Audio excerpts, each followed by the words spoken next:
You're listening to Montreal Now with Aaron Rand and Natasha Hall on CJAD 800. What we heard is that we like the job you've been doing during the last election. Since the last election at the National Assembly, they told me about the good work the PQ is doing, asking the good questions, bringing on the table new proposals. They like it. I'm kind of snickering. James MENNIE is on the line over at the Montreal Gazette. Jim, that's kind of one of those answers. You're right, of course, long before the election's over when you win. That's Pascal Paradis, who handily won the by-election in Jean Talon yesterday. So, okay, really, is this, and I know the numbers were big, more than twice the number that the CAC got. Is this really about people thinking the PQ has been doing such an amazing job, or is this about people being that angry at the CAC?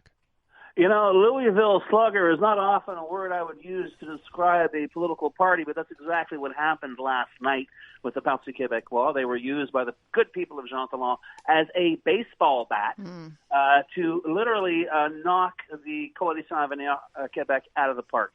There's no other way to explain it. Twice as many votes as the CAC candidate. The hapless, and blameless, I think, but the hapless Liberal candidate pulling in less than 9%. But yeah, this is, and the idea, I mean, everyone's playing a game here. As we just heard, here's Monsieur Paradis, this is an endorsement. No, it isn't. And it's interesting that virtually the first thing they did after standing at a busy intersection in the riding with a big thank you sign this morning was they're calling upon the National Assembly to give them one question a day, even though they have absolutely zero right to do so. Yes, even with 4 of the 125 seats in the National Assembly, they do not get that privilege. But guys, life comes at you fast. You heard what Mr. Legault has been saying now, because it's like he's almost kind of lost it. It's like I was expecting a terse kind of, well, you know, we lost, we made a mistake, we have to move on. He's saying he's going to revisit the whole idea of the third link between Quebec City and Lévis.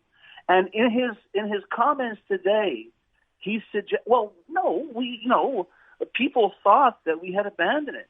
They didn't think you abandoned it. They knew you'd abandoned it. And there have been reports that you knew the thing was never going to happen even before the election. That's why you got beaten like a tent peg last night, buddy. But here's the thing. And I hate to say this, and I know it's been said before, not by me, I think, but there's a first time for everything. This is Trump 101.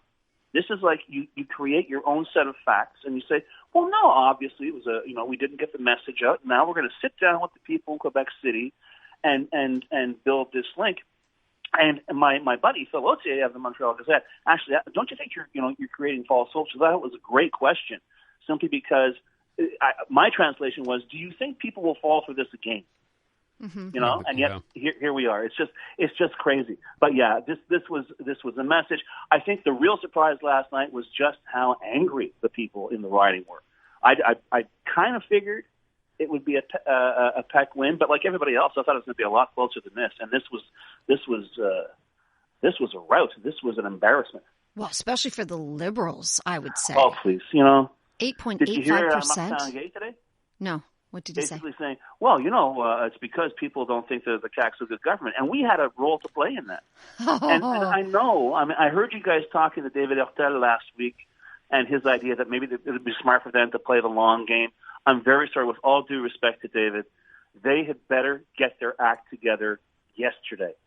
Because stuff like this, when you're pulling in 8.84% of the vote, and you're saying, well, okay, but they're having a hard time.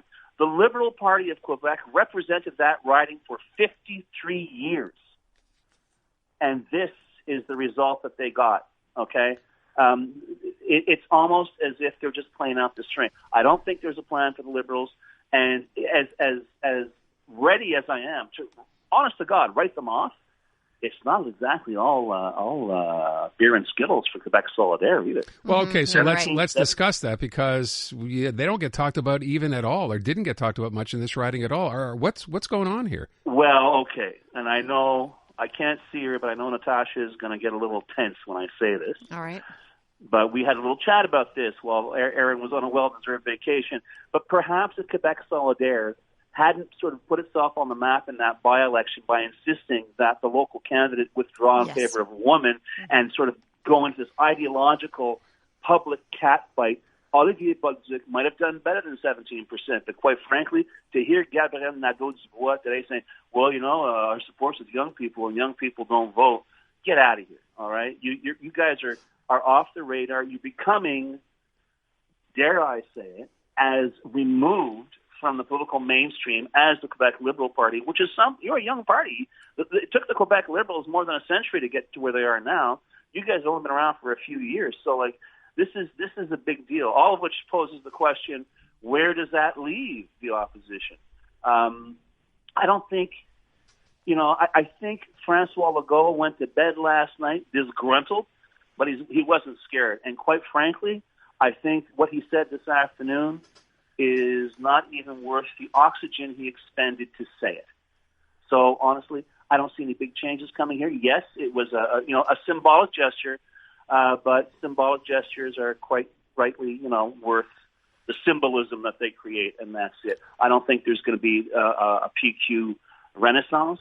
They were a baseball bat last night, nothing more. And I don't think the CAC will be looking over its shoulder. It'll make a big show looking over its shoulder for the next couple of weeks, and then it's going to be business as usual. Jim, the one thing that got asked, and I think we have that clip now, so you elect a PQ member, resounding win, and then, of course, the first thing that comes up, and I know a reporter asked it today, or maybe last night, I guess, but the idea that, well, maybe the people in Jean Talon, maybe part of the reason they voted PQ was because of independence, and what kind of a message does this send for another referendum? And I thought the way Paul St-Pierre Plamondon answered this question was quite telling. Listen to this. They are totally aware that we are independentists, and at the same time, what they told us is, we like the way you work, and we're dissatisfied with the government. So that's what happened, and we need to be honest about what happened, and yet we have a lot of time ahead of us to talk about all the aspects of our program, and so we're not going to change our approach. We have a schedule of important events on the topic of independence. That's exactly what we're going to do. Hey, what happened to banging the drum for independence when the PQ wins a seat? Listen, as far as I can tell, what he said was that they used this as a baseball bat last night. So we'll try and coexist, and we'll try and win some people over. But as I just said, they haven't elected a peck in that riding in 53 years, as long as the riding has existed, until last night. And just you wait. Everyone's, could this be a new chapter for the Parti Québécois? Later this month, as you will recall, Monsieur Saint-Pierre Plamondon is going to unveil the PQ budget for the year one. That's right. The numbers, the figures, the surpluses, the revenues for an independent Quebec, year one of an independent Quebec. Cue the eye rolls now, and let's see how many people are talking about these guys as a serious political factor in this province once that comes out. Okay, we'll leave it at that. James, thank you. Adama.